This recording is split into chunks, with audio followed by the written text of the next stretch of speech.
SNA associates Pakistan की बेहतरीन law firm है जो पाकिस्तान के मारूफ कानूनदान Shahbaz Murtaza Ansari advocate high court व फेडरल शरीयत कोर्ट की रहनुमाई में सारे पाकिस्तान में फैमिली केसेस, प्रॉपर्टी केसेस और चेक केसेस में बेहतरीन सर्विसेज फराहम करती है। SNA law associates court marriage, online court marriage के अलावा तलाक, नादरा तलाक सर्टिफिकेट, मैरिज सर्टिफिकेट के बाबत भी बेहतरीन सर्विसेज फराहम करती है। SNA लॉ एसोसिएट्स के मेन ऑफिस मुल्तान में miss Rizwana Ayub advocate high court, Chaudhry Asif Karim Sindhu advocate high court, miss Mahwish Rabia advocate high court और miss Afsha advocate high court शामिल हैं। इसके अलावा पाकिस्तान के दूसरे शहरों में भी काबिल वकील SNA लॉ एसोसिएट्स के पैनल में शामिल हैं। मजीद दुनिया भर के पाकिस्तानी अपने कानूनी मसाइल के बाबत शाम 7 से 9 के दरमियान Shahbaz Murtaza Ansari advocate high court के व्हाट्सएप नंबर 0333618191 पर फ्री मशवरा कर सकते हैं। आपका एतमाद ही हमारा फख्र है। मोहतरम नाज़रीन, अस्सलाम वालेकुम। Shahbaz Murtaza Ansari advocate high court Multan Pakistan से आपसे मुखातिब हूँ। आज का जो मेरा वीडियो लेक्चर है वो है किसी मुकदमे में किसी बच्चे की शहादत की क्या कानूनी वैल्यू होगी। क्या किसी मुकदमे में बच्चे की शहादत हो सकती है, और हो सकती है अगर हो तो फिर उस मुकदमे में जो उसकी शहादत होगी उसकी कानूनी हैसियत क्या होगी, या किसी बच्चे की शहादत को परखने के लिए क्या चीज़ ज़रूरी है। ये मेरा आज का टॉपिक होगा। अगर आप लोगों ने अभी तक मेरे YouTube channel Shahbaz Murtaza Ansari advocate को सब्सक्राइब नहीं किया तो उसको काइंडली सब्सक्राइब कर लें, लाइक करें और दोस्तों में शेयर करें ताकि उनको मेरी वीडियोज़ मिलती रहें।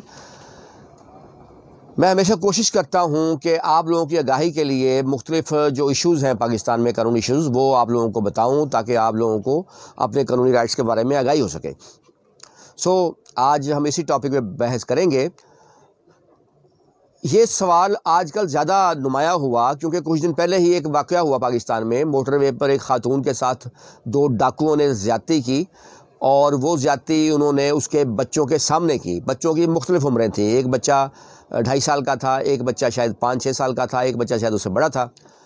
उनके सामने उन्होंने उसकी वालिदा से ज़्यादती की, और चुनाचे इस मुकदमे में उन बच्चों के अलावा उस वक़ूए का कोई और गवाह नहीं है। डायरेक्ट एविडेंस नहीं है।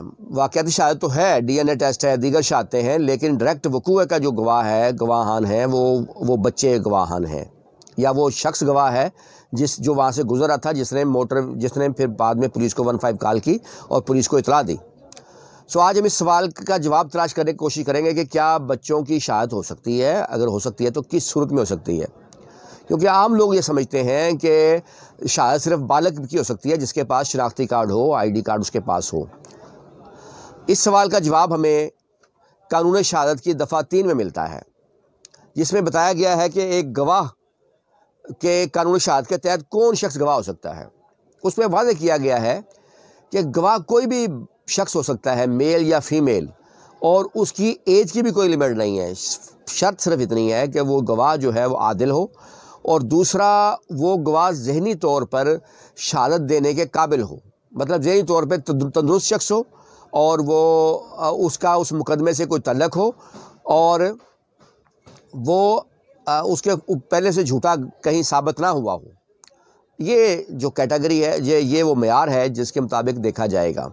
अब सवाल आता है कि बच्चे की शहादत आम तौर पे तो ज़ाहिर है, जैसे हम फैमिली केसेस डील करते हैं, सिविल केसेस डील करते हैं, उनमें हम गवाह जो रखते हैं वहाँ पर हम जो बड़ी उम्र के गवाह मर्द होते हैं उनको गवाह रखते हैं जिनके पास शनाख्ती कार्ड हो, जैसे मुआदा मुख्तसबा लिखा जाए या कोई रजिस्ट्री वगैरह हो या कोई भी दीगर डॉक्यूमेंट हो, क्योंकि वहाँ हमारे पास ऑप्शन होती है कि हम गवाह किसको रखें। तो वहाँ ज़ाहिर है हम किसी बालिग मर्द को ही गवाह रखते हैं जो कि बड़ी उम्र का हो। लेकिन समटाइम्स ऐसा होता है कि कुदरती तौर पर कोई बच्चा जो है किसी बात का गवाह होता है। ये आमतौर पे फौजदारी मुकदमात में होता है, जैसे कोई बच्चा कोई डकैती होते देख लेता है, या कोई और कत्ल की वारदात बच्चे के सामने हो, या कोई भी वाक़या हो सकता है जो बच्चा देखता है, तो उस सूरत में वो बच्चा जो है नेचुरल गवाह होता है। उसकी गवाही की अहमियत होगी।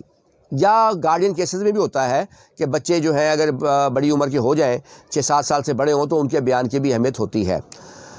अब बच्चों की गवाही से पहले ये ज़रूरी है कि अदालत जो है बच्चे के ज़हनी हालत को जांचने के लिए उससे खुद क्वेश्चन करे کیونکہ آپ نے دیکھا ہوگا کہ کچھ بچے چھوٹی عمر میں ہی بہت زیادہ ایکٹیو ہوتے ہیں اور کچھ بچے بڑی عمر میں بھی سست ہوتے ہیں، وہ ایکٹیو نہیں ہوتے۔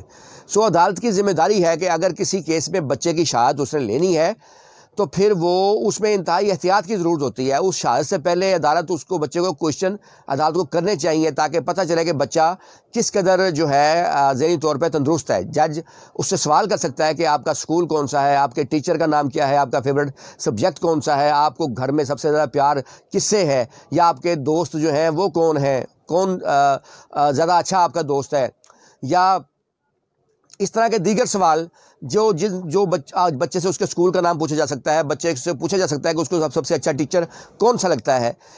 ان سوالوں کے جواب سے یا اس سے پوچھا جا سکتا ہے کہ آپ اس وقت کہاں پہ موجود ہیں، آپ کو پتہ ہے کہ آپ کہاں پہ موجود ہیں اور آپ کس لیے عدالت میں آئے ہیں۔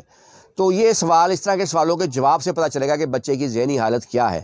اگر تو بچہ ان سوالوں کے جواب درست دیتا ہے تو تب اس کا مطلب یہ ہے کہ وہ شہادت دینے کے بھی قابل ہے۔ دوسری بات یہ کہ مزید احتیاط کی ضرورت اس لیے بھی ہوتی ہے کہ بچے کو رٹایا بھی جا سکتا ہے کوئی بیان، اس لیے ایک رٹایا بیان وہ دے دے بچہ تو اس کو بھی عدالت کو جانچنا چاہیے، اس لیے دیگر سوال کر کے دیکھنا چاہیے کہ کیا وہ جواب درست دے رہا ہے، کیا وہ بات سمجھتا ہے، کیا اس کو سوال سمجھ آتا ہے، کیا وہ سوال کا جواب دینے کی اہلیت رکھتا ہے۔ تو قانونی طور پر قانون میں بچے کی شہادت سے منع نہیں کیا گیا، نہ ہی بچے کی شہادت کے لیے کوئی عمر کا تعین کہیں کیا گیا ہے۔ بچہ بالکل گواہ ہو سکتا ہے اور بچہ بہترین گواہ بھی ہو سکتا ہے، لیکن اس کے لیے صرف یہ ہے کہ بچے کی ذہنی حالت ایسی ہو کہ وہ بیان دینے کے قابل ہو اور وہ درست بیان دے سکتا ہو اور سچا بیان دے سکتا ہو، تو وہ بچے کی گواہی بھی ہو سکتی ہے۔ امید ہے آپ لوگوں کو میری آج کی یہ ویڈیو بھی پسند آئی ہوگی۔ ایس&ایل ایسوسیٹس تمام پاکستان میں فیملی کیسز اور پراپرٹی کیسز میں سروسز پرووائڈ کرتی ہے۔ ہمارے پاکستان کے تقریباً 47 شہروں میں جو سروسز موجود ہیں، اور تمام جو کیسز ہوتے ہیں وہ میرے زیر نگرانی ہی چلتے ہیں۔ تمام کیسز کا ڈرافٹ بھی میں خود تیار کرتا ہوں، اور تمام کیسز میں جو ہمارے لائر ہوتے ہیں ہر شہر میں وہ بھی فیملی کیسز ایکسپرٹ لائر ہوتے ہیں، لیکن اس کے باوجود تمام کیسز میرے نگرانی مکمل طور پہ چلتے ہیں۔ ڈرافٹ میں خود تیار کرتا ہوں، جرا کے سوال جو ہوتے ہیں دوسری پارٹی کے گواہوں پہ جرا کرنی وہ میں خود لکھ کر بھیجتا ہوں، اور فائنل بحث یا تو میں تحریری طور پہ دیتا ہوں یا میں خود بحث کرنے کے لیے اس شہر میں جاتا ہوں۔ یہ 3 چیزیں ہی بنیادی ہوتی ہیں ہر کیس میں۔ کسی بھی قانونی مسئلے کی صورت میں نہ صرف آپ میرے واٹس ایپ ایمو نمبر 033361811901 پر جا کر فری مشورہ کر سکتے ہیں، بلکہ کسی بھی مقدمے میں ہماری سروسز بھی لے سکتے ہیں، اور اس صورت میں آپ کا ڈائریکٹ کنٹیکٹ بھی میرے ساتھ ہوگا اس کیس کے بارے میں، اور آپ جب چاہیں اس کیس کے بارے میں اپڈیٹ ہم سے لے سکتے ہیں۔ اس کے علاوہ ہمارے آفس کی طرف سے بھی تمام کیسز کے بارے میں ہمارے کلائنٹس کو اپڈیٹ رکھا جاتا ہے۔